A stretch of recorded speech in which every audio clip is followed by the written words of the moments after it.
parti sur Enquête exclusive Panama. Avec Andrew l'américain. C'est voilà, ça, salut ça va être un grand moment. En avant. On fait plein de choses différentes. Léo et moi, on est dans la rénovation. On achète des immeubles décrépits pour les restaurer. Il était pas au courant. Nous, on fait de la maçonnerie. Non, ils rénovent pas des apparts. Hein. Ils Non. achètent des immeubles et ils les font rénover. Hein. Ouais, c'est... Et puis l'autre, il est là, t'as vu les sourcils qu'il a levés? Ah bon? Je suis pas au courant, ouais, je touche pas à la maçonnerie, ouais, j'en ai rien à branler de ça. C'est rigolo, comme il dit ça, c'est un petit peu comme toi, tu dirais, j'ai acheté un appart et je l'ai rénové. Ouais. Notre temps. On a aussi la galerie, mais ça c'est plus pour se marrer. Mais on est passionné. Et en plus, ça va bien avec le bar.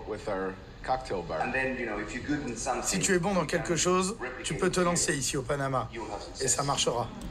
Et accessoirement, si t'as un petit million de dollars en poche aussi. Ouais, voilà, non mais ils sont pas arrivés une main devant, une main derrière, et t'es sûr de faire du fric quand c'est comme ça. Hein. C'est ça. Déjà un énorme capital. Voilà, j'ai juste 10 et les millions gars, ils de ont acheté dollars. une galerie d'art, ils ont mis un bar à cocktail dedans, et après ils achètent des immeubles et ils les revendent. C'est ça, et what the fuck. Et après il dit, ah bah tu sais, hein, ça c'est du skill. Hein. Non, ça s'appelle avoir du pognon. Et si t'as un conseiller, tu l'appelles tous les matins. Bon, qu'est-ce que tu me conseilles de faire? Achète ça. Ok, j'achète. Oh putain, elle était dure la journée. J'ai passé une sacrée journée, chérie. C'est ça, ouais. Leur territoire, c'est le quartier historique, le Casco Viejo. C'est un ancien ghetto longtemps gangréné par la délinquance. Au début des années 2000, personne ne serait venu flâner ici. Ah mais c'est formidable en plus. Ils vont extorquer aux pauvres pour vendre aux riches. C'est l'inverse des Robin des Bois en fait, ces mecs. Il y a 6 ans, grâce à l'argent de ses parents, Andrew l'a acheté 900 000 euros. Oui, donc voilà, c'était énormément vraiment d'abnégation, de travail, et accessoirement 900 000 euros de papa et maman, mais ça... C'est un ancien couvent qui s'est effondré, il ne reste plus que les façades. L'an dernier, les deux garçons l'ont transformé pendant plusieurs mois en discothèque éphémère. Et en plus, ça fait des discothèques éphémères. En découvrant. C'est ça. Les mecs, ils ont vraiment pas de race, quoi. C'est blasphème. Du jetable. Quoi. Du jetable. On achète un couvent et on en fait une boîte fist, quoi. Non, t'as raison. Un couvent transformé en boîte à partouze, putain. Des soirées sans autorisation administrative, mais très courues. On a dû fermer car on faisait trop de bruit. Tu vois, il lui a fait frétiller la moustache, lui aussi. L'endroit est devenu légendaire. Et en plus, ils ont réussi à casser les couilles à tous les locaux Oui. qui habitent autour. Et ils se sont fait fermer par les flics, quoi. C'est vraiment des blaireaux. Hein. Et le mec, il est content. Ouais, c'était légendaire, on était blindés. On faisait des trucs totalement illégaux que c'est pas possible de faire normalement. On comprenait pas pourquoi on avait plein de monde comme ça. Des fêtes en plein centre-ville, dans une bâtisse, avec des gros systèmes son. Ils étaient les seuls, hein, mais on comprenait pas. C'est ça. Blaireau. On l'appelait l'Espacio Panama. Aujourd'hui, Andrew et Leandro ont décidé de faire les choses dans les règles et de changer d'échelle. Ils vont investir dans une boîte à partouze. En gros, on va tout dégager à l'intérieur du bâtiment. On va restaurer la façade et les balcons pour qu'ils ressemblent à ce qu'ils étaient autrefois. Et à l'intérieur, on va faire un bar à bière, type industriel, avec une énorme piscine au milieu. Pourquoi ça a absolument pas de sens? C'est ça, mais c'est Pourquoi pareil. ça a absolument pas de sens. Mais Moi, je pensais qu'ils allaient faire un truc pragmatique. Ils allaient le reconstruire, ils allaient faire des appartements, Voilà. et ils allaient vendre des lots et faire un max de pognon. Oui. En fait, non, là, ils sont en train de cramer l'argent de papa et maman et ils ont aucune expérience en investissement. Pourquoi ils font un bar à bière avec une piscine géante au milieu? Ça a aucun sens. Ça va pas faire de thunes. À moins si tu mets des bimbos et que le Thursday, tu Non, mais là, commences à c'est faire le du projet, c'est deep tellement de thunes, inside. tu prends un architecte et tu fais un truc standard. Eh oui. Quelle bande de histoire. blaireaux, mais c'est des blaireaux, c'est incroyable. Et là, ils vont paumer toute la thune. Après, tu le vends comment, ton bar à bière avec une piscine géante au milieu? Ton là bar à pute, hein, tu peux le dire. Hein. C'est vraiment Non, des mais même blaireaux. pas. Hein. Mais même juste si c'est un bar à bière avec une piscine géante au milieu, tu vends ça à qui après? Ça va intéresser qui? Bah, notre groupe de glandus, là, comme eux, là, venu, papa, maman m'a donné 2 millions. Qu'est-ce que je peux faire avec? Ah ben, achète ma piscine. Hein. Aujourd'hui, ils dessinent l'emplacement de la piscine. On va construire une piscine contemporaine. Pas un carré standard comme tout le monde. Une piscine avec plein d'angles et de recoins. Une piscine en forme phallique. Pour que les gens puissent se poser tranquillement. Ils prévoient plus d'1 an de chantier. Qu'est-ce qu'ils font avec leurs bombes, là? Ils pensent vraiment que les mecs du chantier vont arriver, ils vont voir leur truc, ils vont faire « Ah ouais, ok, ça c'est la piscine, ça c'est le truc... Les gars, ils vont te regarder, ils vont faire « Bon, est-ce que t'as un plan avec des côtes, s'il te plaît ?» Des gros glands. Et là t'as entendu? Ah ouais, ils sont contents de la spéculation. Mais mec, tant que tu vends pas ton bien, tant que tu le gardes, tu gagnes rien. C'est pas parce qu'il vaut 1 milliard d'euros que... Mais il a pris 30%, ils sont tellement chanceux que ça a déjà pris 30%. Bon, par contre, il va perdre 30% une fois qu'ils auront fait une piscine. Voilà, c'est ça. C'est qu'ils comprennent pas que dans 10 ans, tout aussi bien, ça vaudra rien. Et qu'ils vont le dévaluer avec leur merde au lieu d'avoir fait des appartements, comme tu dis, ou un investissement fiable. Il y a une petite piscine. La vue est à 360 degrés sur l'entrée du canal et la ville nouvelle. Mais tu vois, mais je suis même pas jaloux. C'est quoi cette vue de merde sur des paquebots qui attendent comme Ouais, tu ça. vois, ça casse la vue à pas mal d'endroits. Mais tu vois, franchement, là, ce qu'il a fait sur cet immeuble est beaucoup plus... Oui, valuable. on est là. Ah oui. Ville nouvelle. Le Panama affiche l'un des plus forts taux d'inégalité au monde. 30% de sa population vit en dessous du seuil de pauvreté. La croissance ne profite pas à tout le monde. Et ça, c'est putain de dégueulasse. Vraiment, c'est dégueulasse. Ça ne ruisselle pas, ça reste dans les immeubles. Dégueulasse, Et dans les dégueulasse. banques, Mais tu sais et pourquoi? ça ne sort pas. Mais pourquoi? Parce qu'il n'y a pas d'impôts. En fait, on peut critiquer les impôts. En France, ils sont trop élevés. Et moi, je suis le premier à critiquer les impôts. En France, ils sont trop élevés, vraiment. Mais par contre, là, il n'y a pas d'impôts. Donc, il n'y a aucun service Après, public. trop élevé. Si, trop élevé, on te prend... Vraiment, ça dépend. Si on avait un service de ouf. Ah, je suis d'accord, c'est vrai. Si ça va avec le service. Mais c'est vrai que le service commence à être un peu Voilà, en c'est trop dessous cher du... pour ce qu'on a. C'est vrai. Voilà. Mais Mais là, par contre, effectivement, là- du coup, il n'y a pas d'impôt et du coup, ça donne ça, quoi. Voilà, qu'ils aillent se niquer, qu'ils payent des impôts, là, tous ces riches, qui aillent... franchement, que ça fasse les pauvres gens, là, qui vivent là, comme dans la misère. Et ils ont aucun moyen de s'élever, en fait. C'est Ça pas suffirait, en plus, c'est ça le pire. En plus, c'est même pas que- des grosses sommes. Et en plus, c'est pas des assistés, là. On envoie des assistés dans tous les pays où tu as des services sociaux. Il y en a, ils sont assistés, c'est clair. Mais là, ils sont pas assistés, en plus. Là, c'est des gens, je suis sûr, ils veulent travailler et tout. C'est juste que on les empêche de faire quoi que ce soit. Ils peuvent rien faire. Et le gap, il est immense entre un riche et un pauvre, là-bas. C'est abusé. En plein cœur de Panama City, Pouah, des quartiers c'est entiers horrible. sont laissés à l'abandon. Certains habitants n'ont pas accès à l'eau courante, ni aux services publics. Ah, c'est affreux, ça. À 2 pas des gratte-ciel flambant neufs, des hectares de bidonvilles sont mis en coupe réglée par les gangs. C'est dégueulasse. Mais vraiment dégueulasse. Et les gangs... Il y en aurait près d'une centaine. Et les gangs, ils sont trop cons aussi, je suis désolé, les mafieux. Ouais, ils te maintiennent la sécurité dans la ville centrale, machin, mais tu peux pas sortir. C'est ça. Et non, mais même, ils font même pas comme un style de Robin des Bois pour sortir leurs frères et leurs sœurs de la merde. Non, ils les gardent et au contraire, ils se font de l'argent sur leur dos, quoi. Centaines dans la ville. Ils sont liés pour la plupart au trafic de stupéfiants et aux rackets.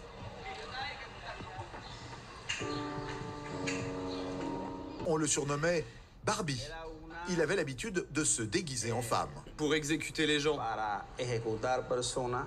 Mais c'est lunaire, il est lunaire ce type, il est affreux. Parler de son passé criminel ne l'embarrasse pas du tout. Au contraire, il C'est adore, sympa, j'ai encore l'image là, quand je lui mettais le canon dans la bouche et tout, c'était sympa, ouais. il adore ça. Ah, j'adore. Le quité vida. J'ai ôté la vie à plusieurs personnes pour le compte de riches mafieux locaux. Et J'ai tué plus de 7 personnes et j'ai été impliqué dans plusieurs homicides au Panama. Il y avait beaucoup d'argent en jeu? Oui, chaque contrat me rapportait aux alentours de 40 000 ou 50 000 dollars, ça dépendait du profil de la victime. Tu sais que cette arme a déjà fait du mal à beaucoup de personnes et de familles. L'homme serait un petit chef dans un des gangs les plus dangereux de la ville. J'ai 30 ans. Dans le groupe de délinquants dans lequel je travaille, Mais c'est horrible. Mais en plus, comment tu peux t'habiller comme ça dans un milieu tropical, 30 degrés, mec? Tu dois transpirer. T'as vu derrière là, on dirait qu'il a un petit God Miché là, violet. Je sais pas ce que c'est. Mais c'est horrible, c'est quoi cette vie de merde, c'est clair. Putain. C'est ça, à 30 ans, tu te réveilles et t'es là, bon, j'ai de la thune, mais en fait, la situation, elle est peut-être pas si bien que ça. C'est ça. Selon Eric, il faudrait 2 ans minimum pour réinsérer un jeune de ce quartier dans la société. Depuis la création de sa fondation, il aurait aidé 72 jeunes à rendre les armes. Non, mais attends, mais dans quelle société, sérieux aussi? Tu vas travailler pour avoir quoi ici? T'as aucun service public, t'as rien, t'as C'est pas bien un- dégueulasse en tout cas. Franchement. Ils préparent un événement dans le bar Pardon. Galerie d'Art qu'ils ont ouvert au rez-de-chaussée de leur immeuble. Oh oui! C'est un lieu plutôt branché. C'est le genre d'endroit qui en ce moment est chic. Les gens aiment venir ici. Ils aiment les Chaque mois, plugs. pour faire parler d'eux, ils organisent une soirée vernissage et refont toute la déco. La fête a lieu le soir même et rien n'est prêt. Quand on a besoin de main-d'œuvre au Panama, voilà comment ça se passe. On va chercher des mecs pour me donner un coup de main. Tu vas dans la rue, tu siffles là. J'ai besoin d'aide pour que le gros œuvre se fasse rapidement. Il suffit de pousser les portes. Ah non, mais tu sais, t'imagines, tu vas voir un autre chantier, tu dis, eh oh, il est où le chef là? Vas-y, tu m'envoies une équipe sur mon chantier, l'autre, il va criser le client. Eh quoi, vas-y. Honnêtement, enfin, je pense qu'il y a moyen de se faire péter la gueule facilement. C'est ça, tu m'envoies 2-3 ouvriers là. Salut, j'ai besoin d'aide. On a une expo ce soir. Tu connais quelqu'un qui pourrait m'aider? Besoin de travail? Non, désolé. L'autre il dit, ouais, vas-y, tu vas voir, c'est facile à On appelle le trouver. gland. Ah, mais mec, C'est ça. un gland, un vrai gland. Laisse tomber. Quel gland! Papa, tu cherches du travail? Tu as besoin de travailler? Le problème, c'est que les ouvriers sont très occupés. Mais c'est un gland ce type, en mode vas-y, oh toi, le chien, là, le chacal, là, tu veux travailler pour moi là? Je te donne un os ou quoi? Va te faire enculer, mec. J'ai besoin de quelqu'un aujourd'hui. Va te faire foutre. Ça. Finalement, Papa, ah, putain, il je suis faudra plusieurs coups de téléphone et plus d'une heure à Leandro Je suis pour horrible. finir par trouver un peintre disponible. L'homme est un habitué des chantiers du Cascoviero. On travaille avec les Américains, les Asiatiques, les Européens. Il y a beaucoup d'Européens qui vivent par ici. Ils paient mieux que les Panaméens car ils... Elle Ouais, tu vois, il y a européenne. beaucoup d'Européens, mais il n'y en a pas un qui a voulu se montrer dans ce reportage. Quoi. C'est ça. car ils aiment le travail bien fait.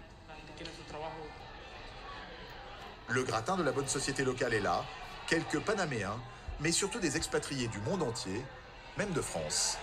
Ah, ils sont là. Très convivial, tous les étrangers on se connaît, il y a une communauté d'expats très agréable. Oui, c'est l'Amérique centrale, mais c'est un pays assez cosmopolite, assez vivant au final, très moderne. Et voilà. Je trouve ça très profond et émouvant. Tous ces gens dans la rue par cette magnifique nuit. Et Frédérica dansant et peignant au son du violon. Mais c'est complètement perché, mec. Qu'est-ce qu'elle fout avec ses doigts là? Mais t'as déjà vu ça, sérieux? On peint avec les doigts maintenant? C'est quoi ce bordel? Bah écoute, c'est comme ça que t'appelles la première fois que t'appelles à la maternelle, gars. C'est ça, c'est peinture en maternelle. Panama est une expérience, pas une destination. Effet garanti auprès des badauds. À 2 pas des nuits bronchées du quartier Avec deux historique. salles, deux ambiances. Vous devez savoir, au Panama, c'est vrai, on voit beaucoup de routes, tout ça, mais faut pas oublier que les Panaméens, vraiment, ils sont habitués à la forêt, tout ça. Et en fait, on se rend pas compte, alors il y a des parcs nationaux, vous pouvez vous balader, mais il faut savoir que dans les montagnes, et finalement de la côte Pacifique jusqu'à la côte Caraïbe, même quand il n'y a plus de route, il y a des sentiers partout au Panama. Ils sont planqués, vous pouvez pas les voir, ça passe entre les maisons, mais en fait ça relie les montagnes. Vous avez des sentiers, vraiment, ça relie les montagnes là par exemple. Oh putain, attends, excuse-moi, je suis obligé de mettre pause. Le mec, déjà, tu sens que là, il en chie dans cette forêt. Tu te demandes de ce qu'il fait là, comme ça, en débardeur. Il a l'air de faire bien humide. Après, j'espère qu'il est en altitude avec son débardeur, sinon, effectivement, il y a les moustiques. Oh, Mais dans l'idée, c'est pas évident. Hein. Marcher là-dedans, c'est vraiment pas évident. Ah, par contre, il est tout congestionné et tout. Tu sens que le mec, il en veut. Hein. C'est un sacré randonneur. Par exemple, je suis à la Laguna de San Carlos. Oui, j'étais au fond de Las Laras. Et je vais jusqu'à Anton. Par des sentiers, par la montagne, par des petits sentiers. Voilà. Alors au Panama, il n'y a pas de route en fait. Il n'y a que des sentiers. Tu dois te taper là. Si tu vas aller d'une ville à l'autre. Non. Il dit qu'il y a des routes, mais qu'en plus, tu peux prendre des sentiers qu'ils en ont foutu partout. Mais personnellement. Ah, c'est une purge, putain. c'est- Là, faut être. Ça a l'air d'être une purge. Attends, le mec, bon, lui, ça va, il a l'air super sportif, mais tu mets ma grand-mère là, 2 pas après. Non, elle mais c'est décède, pas ça. hein. Alors, en dehors du truc super sportif, ce qu'il y a, c'est que quand tu fais ça, là, tu vois, tout ce qui doit transpirer, tu pues, mon gars. Donc, c'est-à-dire que tu sors de chez toi, tu fais 5 minutes de marche et puis tu pues sa mère, quoi. Aïe. Ah ouais, non, mais c'est clair. Il faut le savoir. Vous avez énormément de circuits de randonnée. Alors, il y a personne. Ces chemins sont empruntés, hein, croyez pas, vous allez rencontrer personne. Il y a beaucoup de Panaméens qui n'ont pas l'argent, qu'on a un. Et donc, ils se baladent à pied, les mecs. Putain, il parle vite. Oh là là. Bah, c'est un speed, le gars. On sent qu'il en veut, hein. Mec, vous avez aussi les animaux, tout ça. Bon. Voilà, donc si vous voulez faire des randonnées, il y en a beaucoup qui les enregistrent. Ils enregistrent maintenant les tracés GPS avec l'application Wikiloc. Vous voyez? Et donc là, je suis tout en haut d'une montagne et je suis en train de traverser les montagnes pour aller à El Valle de Antón. Vous voyez? Mais ça, c'est des chemins. Après, je relève un autre truc. Mais si vous allez dans des régions tropicales ou des pays un peu chelous et même juste de la haute montagne, en fait, faut jamais marcher seul. C'est une grosse connerie ce que tu fais. T'as vite fait de glisser sur une branche. Je sais pas si tu vois le dénivelé qu'il y a derrière lui de deux côtés. T'as vu ce dénivelé de fou. On ne te retrouve jamais.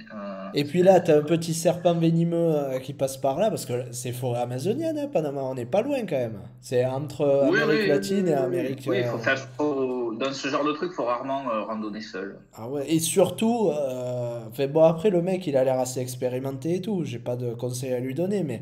non, mais expérimenté ou pas expérimenté, si tu regardes par exemple une région française comme Guyane ou La Réunion ou n'importe quoi, t'as carrément des gendarmes qui disparaissent. Mais carrément. Là, c'est bonnes chaussures des Rangers, bonnes chaussettes, le short, t'évites.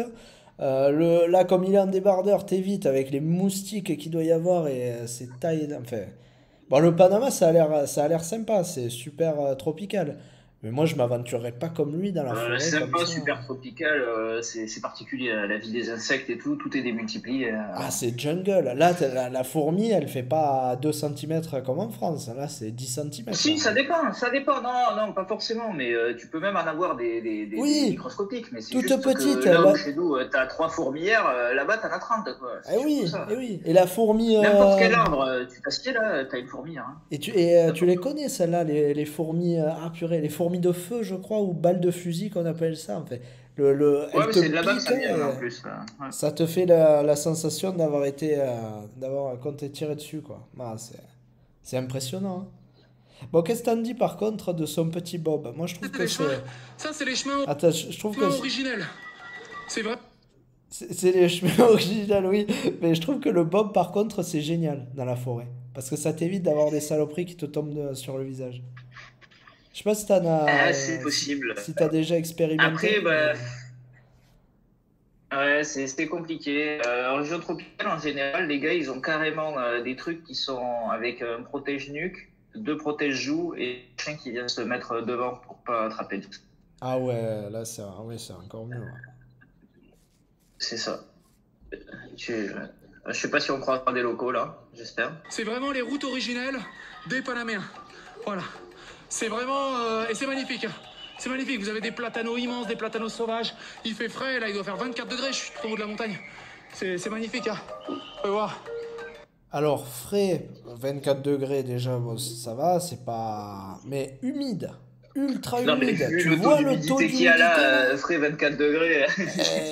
Et là, tu nous prends un peu pour des jambons, quoi. Là, t'as frais. Là, tu 24 degrés, t'arrives pas. 36 là. Ah là là, ressenti, ouais, t'as raison. 36, tu peux pas transpirer, tu peux pas t'acclimater. Enfin, les locaux peut-être, mais nous, il nous faut des mois avant d'arriver à. Là, rien que là, ce qu'il a fait, le mec, là, rien que là, je suis sûr. Bon, il a une bonne condition physique, il a l'air d'avoir une bonne condition. Mais tu prends n'importe qui, tu le fumes, là. Il y a à peine de faire les 10 minutes de marche qu'il vient de faire. C'est le genre d'endroit où tant que tu fais rien, ça va. Dès que tu commences à t'activer, tu chauffes, tu peux plus te refroidir. Ouais. Il manque le ventilateur, tu sais, comme dans l'ordi, quand t'as pas le ventilo, là, il chauffe, et après... c'est ça. Il cuit. C'est ça, il cuit. Voilà. Voyez là, c'est mon chemin. Voyez. What? C'est mon chemin, il y a rien, il y a que de la végétation partout, mais le mec, il va se perdre, non? Et je monte tout en haut pour après repartir encore dans une autre montagne. Vous voyez, je traverse toutes les montagnes via les chemins. Franchement, c'est bien. Alors, attention, hein, c'est... Il est chaud le type, il fait montagne après montagne, mais déjà rien qu'en France c'est galère. Là j'imagine même pas. En Guyane ça doit être chaud. Ouais, puis en plus, faut vraiment jamais faire ça solo. Hein. C'est pas possible. C'est un expat, tu penses? Ah bah oui, il est au Panama, c'est un expat, un immigré. Ouais, il doit y vivre. Expatrié, c'est que si tu es appelé par une compagnie. D'accord. Si tu n'es pas appelé, du coup, tu es immigré. Ouais. Ah, ouais, je vois. Et, évidemment, machette, tout, GPS, balise GPS et tout. Hein. Parce que il y a tellement de chemins que même au milieu de la montagne, au milieu de la jungle, parce que là, c'est la montagne, mais c'est la jungle en même temps. Peut-être un peu moins dense, mais elle est forte quand même. Il faut savoir que vous avez beaucoup de sentiers, c'est-à-dire vous en avez qui partent à droite, à gauche. Vraiment, il faut calculer vos itinéraires et savoir où vous allez. Parce que vous avez vite fait ça va vraiment partout, ça traverse tout le Panama. Le Panama est rempli de sentiers. Il y en a absolument partout. Ou alors, et tiens, et un petit bonus pour vous. Un petit bonus. Alors là, regardez sur quoi je suis tombé. Incroyable. Regardez, on dirait un arbre. Nom de Dieu, on dirait un arbre alien. Regardez-moi ça. Il va se faire bouffer. Fais gaffe qu'il n'y ait pas un vrai alien. Il est complètement colonisé cet arbre. Putain, ouais, mais il a raison, machette, c'est obligatoire là, si tu tombes sur un truc chelou. Hein. Et même rien que pour ouvrir l'itinéraire. Ouais, non, mais pour dégager ton passage. Hein. C'est ça, rien que. T'as vite fait d'avoir une branche, t'as poussé au milieu là. Attends, mais là, t'entretiens pas le. Là, pendant une semaine, s'il y a personne qui prend le sentier, c'est fini, il n'y a plus de sentier, non? Peut-être pas une semaine, mais c'est vite comestible. C'est vite mangé par la forêt. On dirait un arbre alien. Wow, ouais, il est stylé, qu'est-ce que c'est que ça? Franchement, il est vraiment stylé. Alors, il y a des espèces d'arbres très bizarres, hein. Waouh. Nom de Dieu. On va se rapprocher un peu. Incroyable, voyez, j'étais parti pour faire... Alors, on découvre des trucs, mes amis. Alors, je sais pas ce qu'il a cet arbre, on dirait un arbre qui a été bouffé par un autre arbre alien. Putain. Bref, on voit des trucs fantastiques, il y a des oiseaux, des perroquets, des oiseaux de toutes les couleurs. Tout est... Non mais c'est énorme, c'est un arbre qui s'est mis sur un autre arbre. Entre arbres, il se colonise. Est-ce que tu vois le dénivelé, mon gars?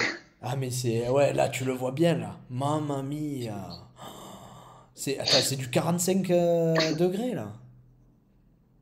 C'est énorme. Ouais, s'il y a des adorateurs, des gens qui aiment en chier, voilà. Waouh. Faites-vous plaisir. C'est absolument magnifique. Voilà. Bon, et ça monte. Par contre, le dénivelé, mes amis, alors je suis à combien là d'altitude?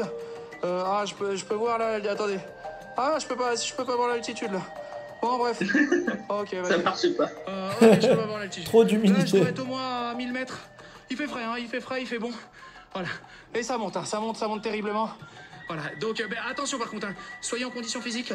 Ça peut être dangereux. Hein. Machette, armes, tout ça hein, quand même. Ok. Normalement, il n'y a jamais de problème. La population, elle est super sympa ici. Les gens, moi, tous les gens que j'ai croisés, ils me disent bonjour. Ils sont contents. Et il a trop un côté JCVD. Non? Complètement, ouais. Ah, c'est un petit Jean-Claude Van Damme, mais alors le mec, tu sens qu'il est à fond, quoi. Il est niveau physique et tout. Ils sont contents, ils me voient avec le sourire, ils sont contents de me voir. Vous voyez ce que je veux dire? Mais vous n'êtes pas à l'abri quand même, vous savez pas. Bon bref, on est dans la nature, même c'est des animaux ou des trucs comme ça, vous voyez ce que je veux dire? Voilà. Écoutez, je vous souhaite une excellente journée et n'hésitez pas à vous balader au Panama. Je vois, il y a vraiment peu de gens qui se baladent finalement au Panama. Même les Panaméens me disent, mais c'est extrême ce que tu fais. Même les Panaméens, ils sont... Oui, c'est extrême ce que tu fais. C'est un ovni. C'est le mec, même le Panaméen, il lui dit... Bah... Les randonnées, bon, peut-être. En tout cas, si vous avez la chance, pendant que vous êtes encore en bonne condition physique, franchement, faites-le, c'est magnifique, c'est absolument, Ouais, c'est ça, faites-le, mais pas tout seul. Il est vraiment très pas intelligent. Là. Ah, bah après, ouais, c'est vrai que... Ah ouais, là, ça descend. Voilà, ouais, montagne panaméenne. C'est luxuriant, il y a des oiseaux, il y a tout.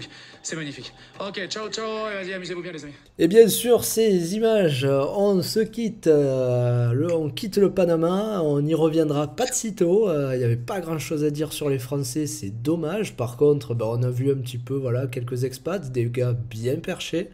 On vous dit à plus pour le prochain épisode avec Guillaume et on espère que vous avez aimé. À plus. À plus.